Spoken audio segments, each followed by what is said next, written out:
everyone, and welcome to the Week 19 edition of Instant Replay, where I give you my take on the most controversial calls of the weekend. I'm Simon Borg.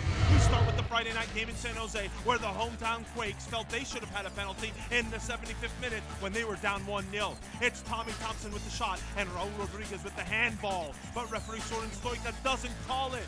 I agree with Henry Gage. Rodriguez is actually trying to block this shot. We heard from Seattle Sounders fans who wanted a penalty called at Toyota Park. It's the 55th minute, and you see Tomas goes down in the box, but I think that's a great no call from referee Alan Chapman. Chicago's Patrick Nyarko reaches out with his leg, but there's no illegal contact to bring down Tomas, who doesn't even protest. Vin Kelly reached out to us about a play he saw in the final minute in Vancouver. Sporting Kansas City's Don Dwyer is flagged for a foul by assistant Jeff Hosking, but Vancouver's Kendall Waston follows through with a little kick out. Dwyer doesn't appreciate it and confronts him about it and shoves Waston in the chest. That sends the big man to the ground with his hands on his face. I call that embellishment, and it could have been a second yellow for Waston. But Dwyer was the one who got the caution for unsportsmanlike conduct. There was no faking this hand to the face by Real Salt Lake Sebastian Jaime on Colorado defender Drew Moore. That earned Jaime a straight red card from referee Edvin Jurasevich with just a few minutes left in the match. But I want to know, what about Drew Moore elicits this type of reaction from opponents?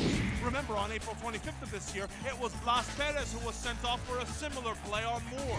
But if Jaime's act was good enough for a red, I think Ambrazo Yongo should have probably been sent off in the 66th minute in Montreal for this 1-2 on Justin Miram.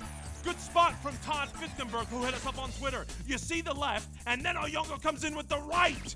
He only gets the yellow from referee Silvio Petrescu, who made the rare foul throw call on Callum Malice in the first half. It looked awkward, but according to the laws of the game, I don't think it was illegal. The rules say the player must, quote, deliver the ball from behind and over his head. Well, the ball does start behind and go over his head, and it's released right above his head. That's a harsh one for me. One last play from Stade Saputo. It's the 50th minute, and Montreal is up 2-0 when Ethan Finlay makes a run and is brought down by goalkeeper Evan Bush. That would have been a penalty, except assistant Oscar Mitchell Carballo flags him for offside. When I look at the freeze frame, he looks on to me. The Red Bulls were awarded a penalty late by referee Alan Kelly in their match against New England, but was it a PK? When we watch the replay, it seems to me that Sal Zizzo simply goes down on his own, and I don't see the infraction from defender Jose Gonçalves. The worst part of it for the Revs is that it earned Gonçalves a second yellow and sending off, which means he'll be suspended the next match. There was some solace for Revs fans, though. Goalkeeper Bobby Shuttleworth stopped the penalty. I thought the Revs should have had a PK of their own in the 77th minute. It seems to me like Lee Wynn beats the goalkeeper to this ball, and although Luis Robles touches it, he went through Wynn to do it. That's a penalty to me. Kelly didn't think so. There were two penalties called in Orlando. First, Cristian Higuita brings down his former Deportivo Cali teammate Fabian Castillo just before halftime, and that's a good call by referee Juan Guzman. FC Dallas take a 1-0 lead en route to a 2-0 win.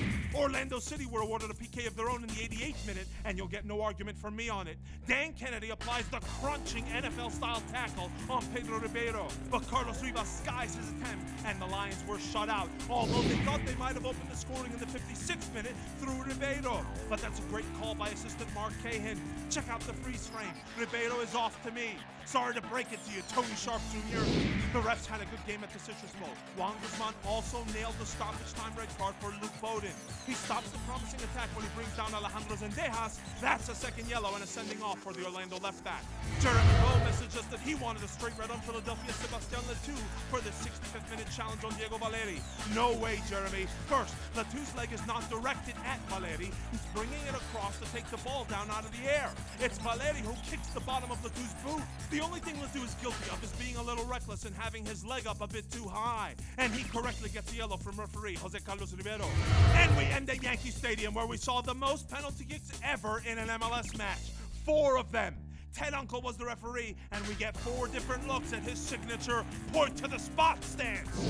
PK number 1, it's the 18th minute, and Mehdi Bellucci brings down Benoit Cheroux. Matthew Wagner doesn't think so, but that's a good call for me. You know how sure Uncle was of the PK? He holds the finger for 1, 2, 3, 4, 5 seconds. Next, PK number 2, 10 minutes later. Toronto's Damian Perpi just rams into the back of Thomas McNamara. Take it away, Ted.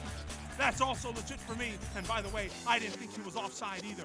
Staying in the first half for PK number 3. It's the 33rd minute, and here too, a case of careless defending. Kwame Watson-Siriboe crashes into Daniel Lovitz, giving referee Ted Uncle a chance to point the finger. Perfect form there by Uncle. Watson-Siriboe was taken out of the game at halftime, but you know what you can't sub out? Ted Uncle's penalty kick pointer. It shows up again in the 64th minute. Hold it, and in real time, it looks like a penalty. But this one is the only one of the 4 that I think should not have been called. Here's why. When we slow it down, you see David Villa's knees buckling way before goalkeeper Chris Konopka gets there.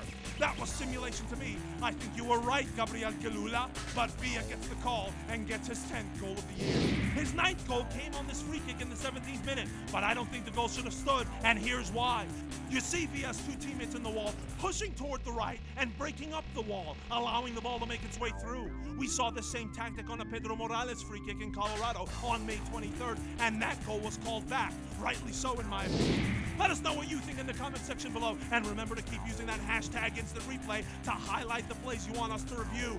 For our editor, Will Walsh, I'm Simon Ford. See you next time!